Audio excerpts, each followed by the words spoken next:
随着伊朗最高领袖哈梅内伊身亡，这个曾经让美国头疼了几十年的硬骨头，站在政权生死存亡的边缘。现在的局势特别有意思，美方这边沙特、阿联酋等国家纷纷站队谴责伊朗，而德黑兰那边虽然嘴上喊着复仇，但霍尔木兹海峡一关，自己的石油也卖不出去，国际油价飙到1年新高，全球经济都在跟着哆嗦。到了这个地步，接下来的问题只有一个：这场战争将会走向何方？到底是美以速战速决，还是伊朗仓促更迭政权？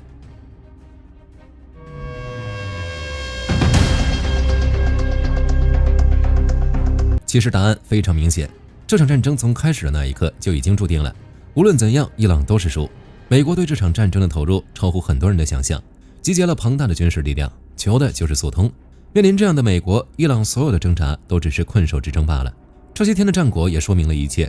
按照美国军方的通报，美国已经对伊朗境内目标进行了超过1700次打击，投掷了4000多枚炸弹。光是伊朗的导弹发射装置，以军就声称摧毁了300个。特朗普更是在白宫表示，伊朗的军事能力基本上已经被打残了。当然，伊朗的反击也没闲着。据伊朗法尔斯通讯社报道，革命卫队海军副司令阿克巴尔扎德宣布，他们已经完全控制了霍尔木兹海峡，10多艘油轮直接被炮弹击中。同时，伊朗还声称摧毁了美军设在阿联酋的2套萨德反导系统。但伊朗所有的战果都只存在于单方面宣传之中。不过有个事实跑不掉，那就是战火早就烧出伊朗国界了。伊朗现在的算计很清楚，彻底拔水汤浑，逼着其他国家向美国施压，逼迫美国停火。本来伊朗周边的海湾国家虽然跟美国关系铁，但在这场冲突里一开始都挺克制的。沙特、阿联酋、卡塔尔这些国家心里的小算盘打得清清楚楚，能不掺和就不掺和，毕竟谁想被卷进一场跟自己没直接关系的战争里？结果伊朗倒好，导弹和无人机直接往人家院子里扔。3月3日，美国驻迪拜领事馆附近被无人机点了。同一天，美国驻沙特大使馆也挨了2架无人机，直接命中起火。卡塔尔的乌代德空军基地被伊朗的弹道导弹砸了个正着，这可是美军在中东的指挥中枢。更离谱的是阿曼，这个国家几十年来一直在美伊之间当和事佬。之前美伊秘密谈判，伊朗还非要在阿曼的地盘上谈，结果呢，战争一开打，阿曼也没能幸免。伊朗官方的说法是，他们打的是美国目标，无意侵犯邻国。这话你信吗？反正那些被炸的邻国不信。导弹不长眼，落到谁家土地上，那就是谁家的灾难。卡塔尔外交部发言人3日直接放话，说伊朗的袭击跨越了所有红线。沙特那边更狠，直接用背信弃义这个词来形容伊朗的袭击。阿联酋的动作更干脆，他们直接把德黑兰的大使召回来，关闭了大使馆。要知道，阿联酋可是这次最惨的那个。光是前48小时，他们就监测到165枚弹道导弹和巡航导弹，600架无人机朝自己飞来，63%的袭击都砸在了他们的机场、港口和石油设施上。有个细节特别能说明问题，迪拜是中东的金融中心和旅游天堂，结果伊朗这一通导弹下去，迪拜机场关闭，阿布扎比机场被炸，全球游客下的订票系统都崩了。卡塔尔更惨，占全球供应20%的液化天然气设施直接被无人机袭击暂停生产。欧洲天然气价格一天暴涨50%以上，这种损失搁谁身上能忍？人家就是再不想打仗，伊朗这波操作也把人家往亮刀的方向逼了。海湾阿拉伯国家合作委员会就是沙特、阿联酋、卡塔尔、巴林、科威特、阿曼这6个国家，在3月2日召开了紧急会议，直接援引联合国宪章第51条，摆出了集体自卫的架势。伊朗的算盘打得很精明，无论是把这些国家拖下水，还是让这些国家出面一同请求美国停火，伊朗都不亏。但是当伊朗的导弹开始落在这些国家头上，保持中立的可能性就消失了。本来这些国家可能还要犹豫一下要不要站队，现在好了，导弹已经帮他们做好了决定，等于说伊朗亲手帮美国组建了一个反伊联盟。到了这种时候，战争怎么可能还会如伊朗所愿停火？伊朗越想拔水搅浑，越把自己推向一个更难下车的局面。而且说到底，这场战争的主动权从来都不在伊朗手里。要聊这场战争，我们就要看另一个主角，美国想要把这场战争打成什么样。纽约时报发了一篇长报道，把特朗普政府怎么一步步走上开战之路的内幕给抖了出来。从去年12月开始，特朗普就琢磨这件事了。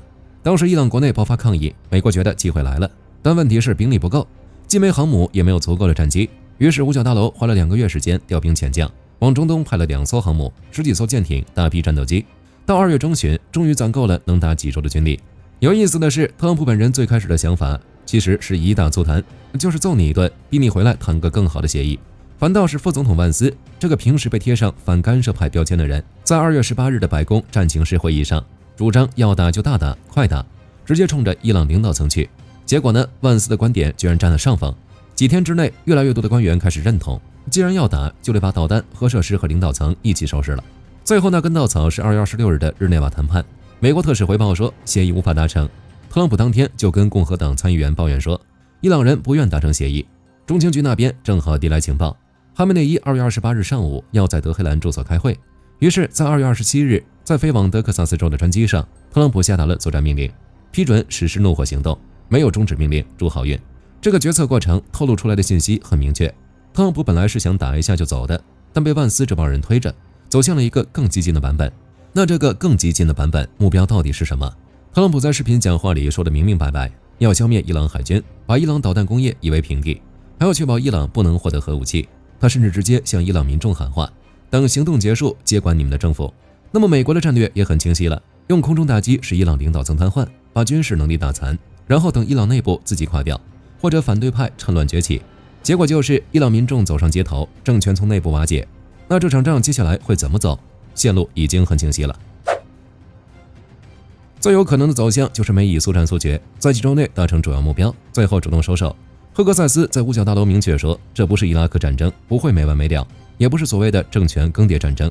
特朗普自己也在同一天说，预计行动持续4到5周，但我们有能力坚持更久。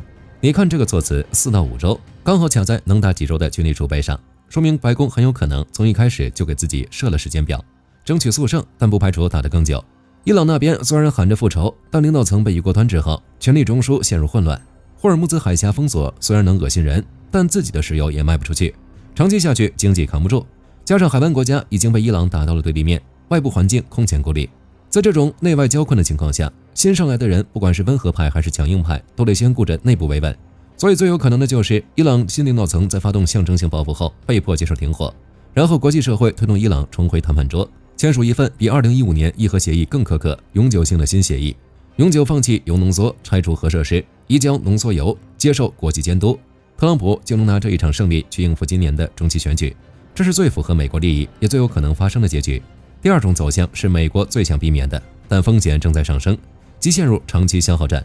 如果伊朗抵抗的越来越强烈，美国的目标没有完全达成，伊朗国内也没出现美国希望的大规模民变，那这场战争就会走向僵持。虽然美国说不派地面部队，但伊朗可以通过代理人武装在整个中东跟美国耗。黎巴嫩真主党、也门胡塞武装、伊拉克什叶派民兵，这些都是伊朗经营多年的家地，他们可能加大对以色列和美军基地的袭扰，把战火蔓延到整个地区。同时，伊朗继续封锁霍尔木兹海峡，掐住全球能源的脖子，国际油价持续飙升，冲到100美元甚至更高，全球经济跟着遭殃。美国国内通胀压力加剧，美联储降息的算盘全被打乱。这种消耗战拼的是家底和耐心，敌对双方同时发射大量精导武器进行攻防对抗。关键问题在于谁的库存先耗尽，伊朗有多少家底能和美国耗，美国又愿意拿出多少家底投入伊朗这片战场上，这些都是未知数。最后一种走向是全世界最不希望看到，但也不能完全排除的，即局势失控的全面战争。如果伊朗的报复越来越极端，那此前保持中立的阿拉伯国家可能会彻底倒向美以，甚至不再拘泥于自卫，为了地区和平而对伊朗宣战。这种局面下，中东战火极有可能全面点燃，国际原油供应中断，触发全球性经济危机。更令人恐惧的是，国际原子能机构所警告的，冲突若导致纳坦兹等核设施失控，可能引发大规模放射性灾难，届时后果将不堪设想。不过说实话，这种走向可能性确实最低，因为美国在竭力避免，海湾国家也在竭力避免，甚至连伊朗也不想要这种结局。虽然他嘴上喊得凶，但是政权生存是第一位的。